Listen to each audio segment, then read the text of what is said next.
Every single year, December rolls around, and you know what that means. Oh shit, dude! Do you see your Spotify Spotify Wrapped? Wrapped. Oh, sweet. Spotify Wrapped is out. Listen to 38,000 My minutes of Spotify music. Wrapped is trash. Spotify Wrapped. Okay, but how? How did they manage to turn the most boring thing imaginable, numbers and statistics, into a global phenomenon? Not only that, how did they manage to do it every single year, making it work so well that every other company has copied it? I looked under the curtain, and now it all makes sense. Because Spotify Wrapped is a masterclass in psychology. It's not about the music. It's not even about the fear of missing out. See, there are 3 key psychological principles that make Spotify Wrapped work, and they are carefully engineered every single year.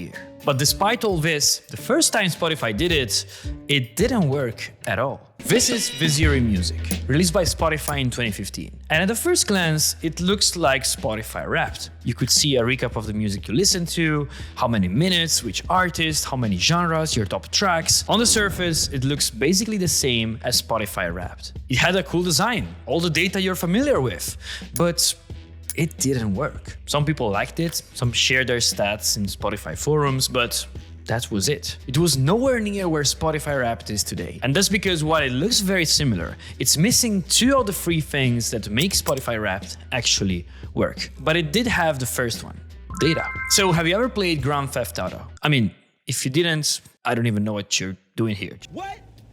Well, in Grand Theft Auto, there's a section with all your statistics about the game. And you can see how many kilometers you've traveled, how much time you've played with each character, how many people you've killed, of course. This is a staple in many games. We are inherently drawn to data and statistics about ourselves or what we do. This is why people track steps and their calories. And if you're like me, I bet you would like to have stats like in GTA for your actual real life. And with Visionary Music, Spotify cracked the first piece of the puzzle. See, to this day, Spotify is a master at using data, not just for the sake of showing you numbers, but using the first psychological principle that makes Spotify Wrapped work, the curiosity gap. These are the notifications that Spotify starts to send every single year, and they all lean on our innate desire to seek out what's missing, the missing information. And it's not by chance that Spotify doesn't offer any statistics that you can see about your music throughout the year. They know how valuable the curiosity gap is, so they purposely make you wait for Wrapped every single year to see the numbers. This is the same psychological principle that Instagram uses when they send you this. If you ask someone to create this notification, the first thing they would do is write, "Enrico mentioned you in their story." But writing it this way creates a curiosity gap, essentially giving Instagram a free visit from you to the app to see who it is that tagged you in the story. And this is also the same principle that I used in this very video. Let's watch back for a second. There are 3 key psychological principles that make Spotify Wrapped work. I used the curiosity gap to let you know that there are 3 psychological principles. And if you arrived here, well, it kind of worked. But still, even with data, your year in music didn't really work, because data by itself is not enough. And that's when the next piece of the puzzle comes in. This is YouTube Rewind. For those of you that weren't old enough back in the day, this was a phenomenon. Every single year, YouTube created this super highly produced video with all the biggest creators on the platform, with all the memes and the cultural reference of the year. It was huge. Now, YouTube Rewind didn't really show you data, but it nailed the second pillar that makes Spotify Wrapped work, and that's storytelling. Sure, I can tell you that you listened to I Am an Island Boy for 957 minutes this year. That's cool, I guess. But what if I tell you that with this, you are in the top 0.02% of fans of the Island Boys? I don't know if that's something to really brag about, though. I can tell you that you listen to X minutes of Lana Del Rey, but what if I link it to a specific month of the year, bringing back memories from that time where you were probably lonely and depressed? I can tell you that you listen to these genres. Okay, but instead I can create your genre sandwich. At Spotify, they are masters in taking simple, boring pieces of data like how many genres you listen to, how many playlists you created, and tell a story with your data. Like turning your listening statistics into an astrology-style game with 12 unique personalities like the roboticist, if you always rely on the algorithm to listen to stuff. The vampire, if you listen to dark emo music while you write videos about Spotify Wrapped. If you notice, these don't even have any data in them, but they tell you a story. But let's go back to YouTube Rewind for a second, because if you know YouTube Rewind, you also know that it's not a thing anymore. 2018 was the year that killed YouTube Rewind. It was one of the most disliked video in the entire history of YouTube. And that's because, yeah, it was cringe, but it also got stale. It was the same recipe year after year. And this is where the second psychological principle that Spotify uses comes into play: the anticipation effect. See, our brains feed on anticipation. Even now, you are here always trying to anticipate what is gonna be my next word.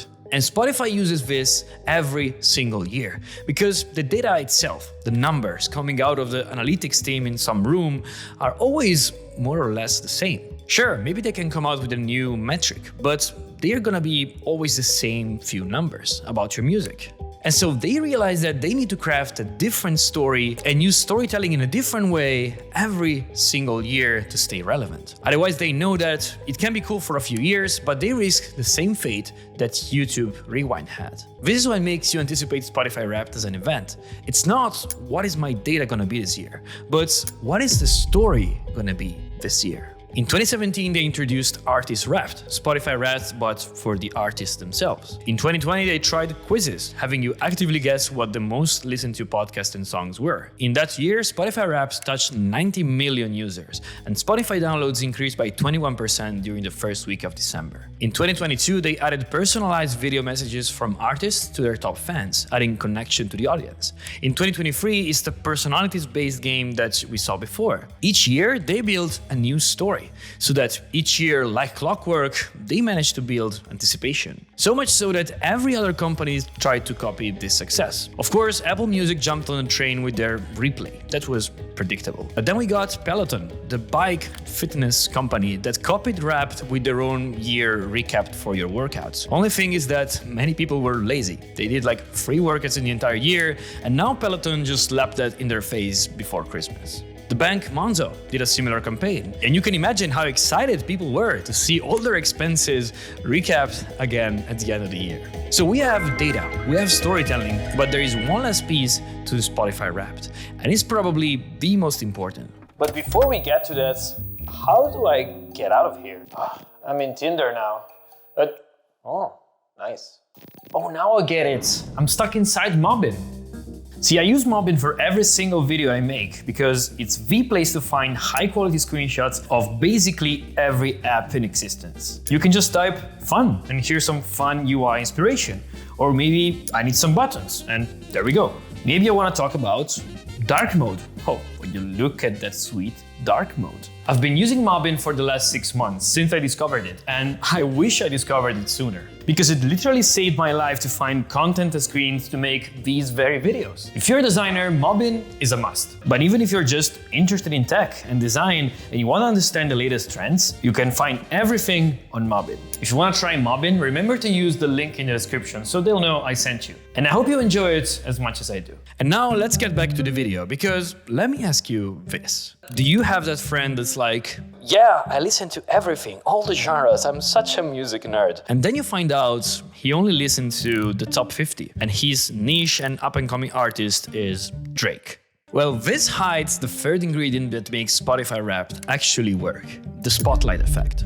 We tend to believe that we are more noticed, more unique than we really are. We want to feel special, in a way superior to others. In the end, we want to flex. And Spotify knows this all too well. It's no coincidence that they put the total number of minutes you listen to here as the main metric. And do you see the resemblance? It's a video game high score. It creates the idea that now this is a competition and you want to be better than your friends at it. See, I was listening to the band The 1975 back in 2013 when they had like 50,000 listeners. And now that they went big, for me, it's a flex. Taylor Swift fans are gonna fight for the flex of being in that top 0.01% of listeners. And I bet you those that reach it will very much wanna share it. And this is the key. The spotlight effect is what powers the third ingredient behind Spotify Wrapped: sharing. The first version of this eerie music looked like this. Basically a PDF slide, not really shareable. But today, Wrapped has evolved into this Instagram stories format, with a huge call to action to share on each individual page. This is what allows it to spread organically every single year. Spotify mastered these three, but every year they need to keep their game up to stay relevant. So while I was waiting for my Spotify Wrapped, like everyone else, I got to work, and Spotify, here's a few ideas for free. You're welcome. We all have multiple artists we like, and if you're like me, you would freak out if they collaborated together on a song. So after your top artists, they can use image generation for cover art and LLMs for lyrics, and imagine what a featuring between your top artists would look like. That amazing new song by Sabrina Carpenter and Cannibal Corpse, or that other one by Skrillex and Bob Dylan, or introducing Music Pals, where Spotify finds you the user that most resembles your music taste. And if they accept, you can get in touch. Oh, and even if you have a ton of music in common, you're likely to have very similar taste. So here's a playlist with the top songs that the other person have, but you don't. So you can discover new stuff. But wait a second, have you noticed it? I'm talking about the design of Spotify Wrapped. It's kind of bad. Don't get me wrong, they do this on purpose. But this bad, messy aesthetic is not just taking over Spotify Wrapped, but everything. The design of what we use, what we watch, how we speak, how we write. And as it turns out, there's a very precise reason why. And you can learn all about it in this video right here. I'm Enrico, and I'll see you in the next one.